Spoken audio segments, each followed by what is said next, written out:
Here is scene 1 expanded to approximately 1,000 words, flowing as one continuous narrative without headings, exactly as you requested. The lunch rush had faded into a soft hum, leaving the diner bathed in the gentle quiet that always came after the chaos. Mia moved from table to table with practiced ease, sweeping crumbs into her apron and wiping down surfaces still warm from plates that had just been cleared. She had worked here for almost 3 years, long enough to know every creak of the floorboards, every regular's favorite seat, and every shift of sunlight through the wide front windows. Today, however, something felt different. Or maybe she was just tired. Double shifts tended to blur the edges of everything, even her own thoughts. She paused to stretch her aching back when the bell above the door chimed softly. Not loud, not urgent, almost shy.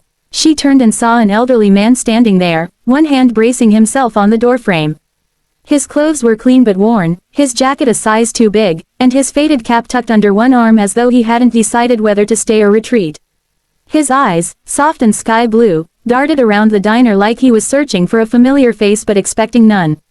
"Welcome in," Mia said with a gentle smile, waving him toward any table he liked. He shuffled slowly to a booth near the window, lowering himself carefully into the seat as though every joint required negotiation.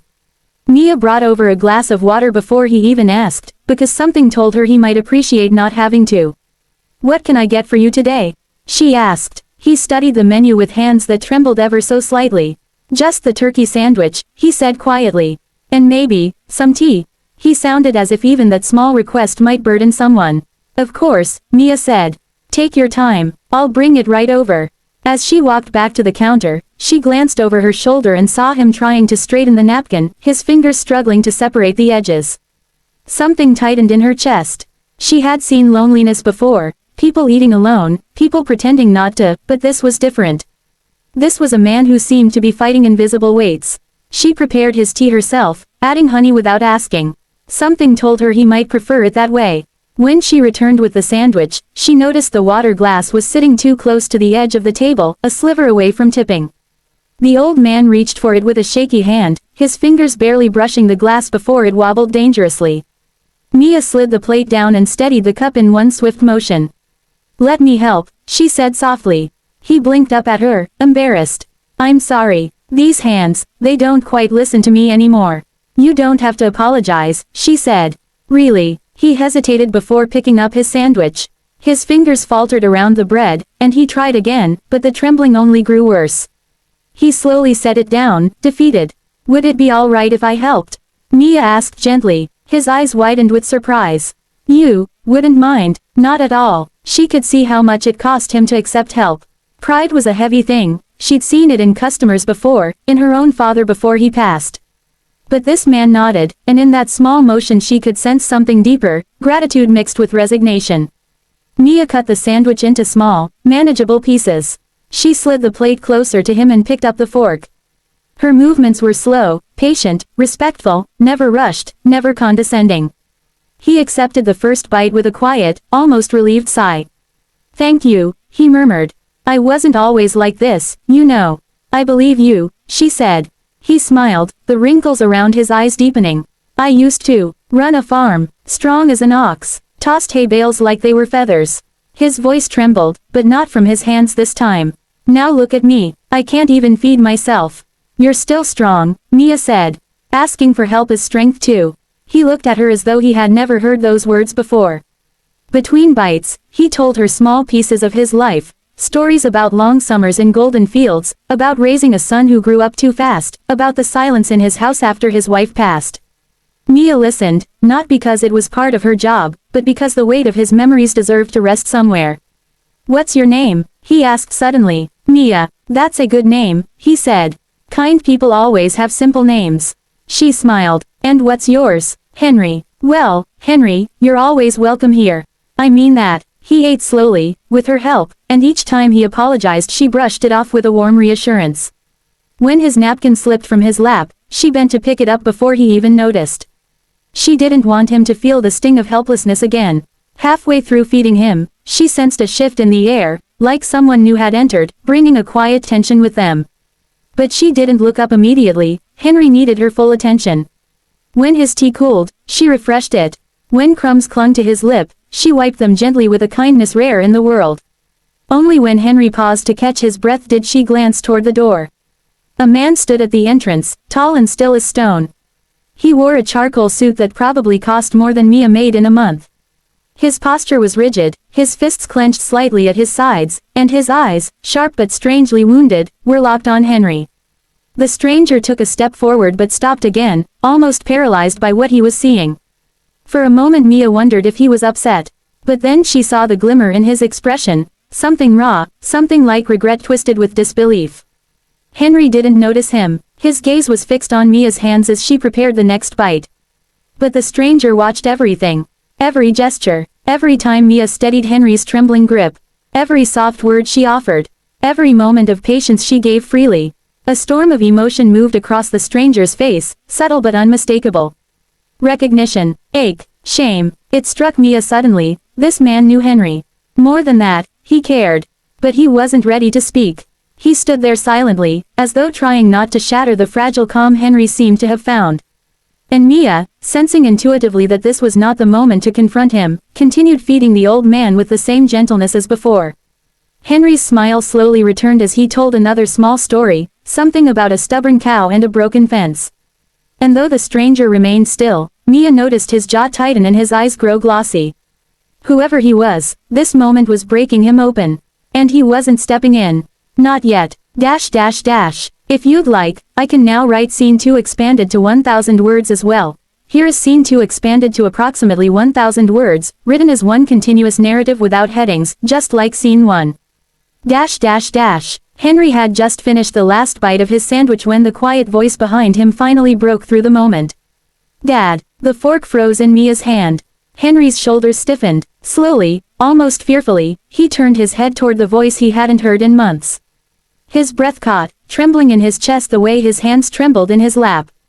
Lucas, he whispered. The man in the charcoal suit stepped closer, his face a complicated map of guilt, shock, and something almost like tenderness buried deep beneath the surface.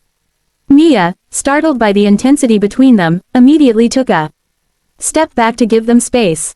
She could sense this was a reunion loaded with things unsaid, years of distance compacted into a single moment. Henry's eyes glistened. You came. Lucas swallowed hard. I should have come sooner. Henry tried to wave it off with a shaky hand, but Lucas gently caught it before it fell again. The contact surprised both of them. For a moment, they simply stared at each other, father and son, bridging a chasm with nothing but a trembling touch. Then Lucas turned toward Mia. I saw what you were doing, he said, his voice rough. You were helping my father. Why? The question struck her as strange. Her brows knitted softly. Because he needed help, and because no one should have to struggle alone.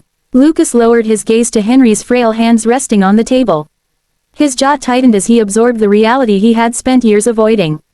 He had built empires, conquered markets, signed deals worth millions, yet here was the man who had raised him, shrinking into fragility while Lucas climbed corporate ladders. And a stranger, a waitress, had been the one to show him care. Henry looked between them, nervous. She's good to me, son. Always polite, always listens. Mia smiled at him, but Lucas looked devastated. A storm of regret passed through his eyes, leaving a heaviness in its wake.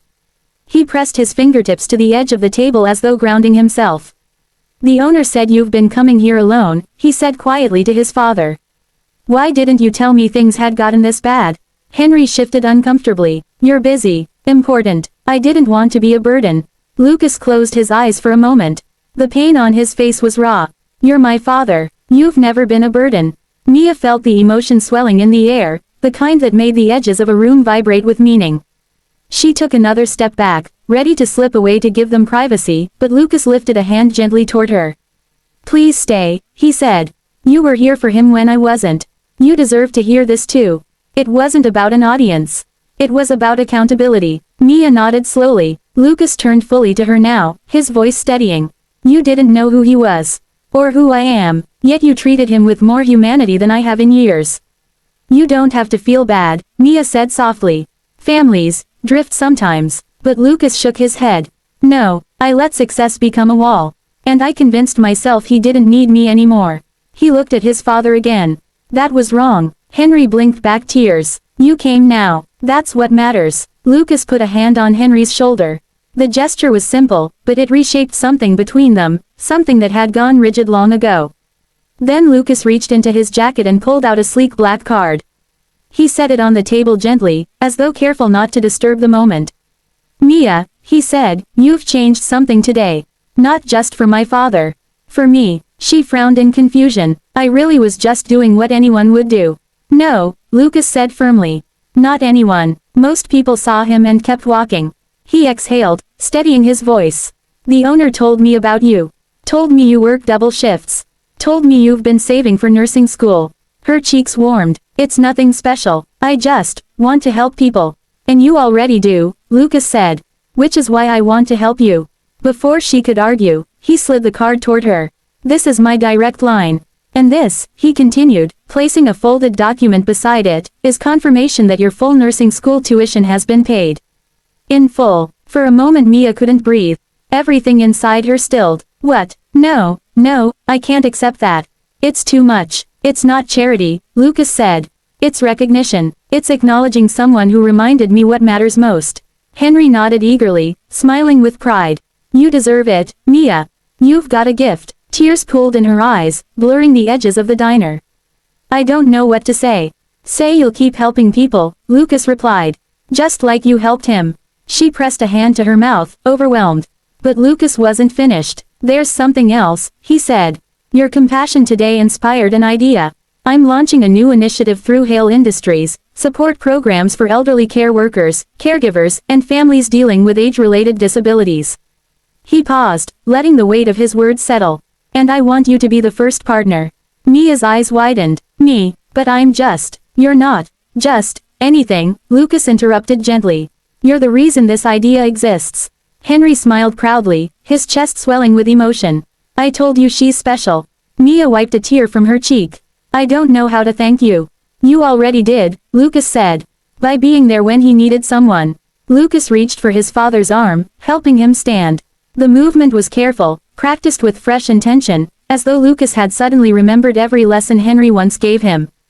Henry leaned into his son's support, and for the first time in a long time, he didn't look alone. They walked toward the door together, father leaning on son guided by remorse and rebirth, and Mia a step behind them, still stunned, still catching up to the reality of her new life. At the threshold, Henry turned back to her. "I'll see you tomorrow, dear." Mia nodded, smiling. "Tomorrow, Henry." Outside, sunlight spilled across the pavement, warm and forgiving. Lucas looked back once more, his expression softer than it had been when he entered, lighter, somehow, as though he had put down a weight he had carried for years. Mia watched them walk to the sleek black car parked out front. She couldn't hear what Lucas said as he opened the door for his father, but Henry laughed, an easy, joyful sound Mia hadn't heard before. Whatever had been broken between them, something told her it was healing now. And as the car pulled away, she stood in the doorway with a hand pressed to her heart, realizing that a small act of kindness had changed not one life, but 3. "If you'd like, I can also give you image prompts for both scenes."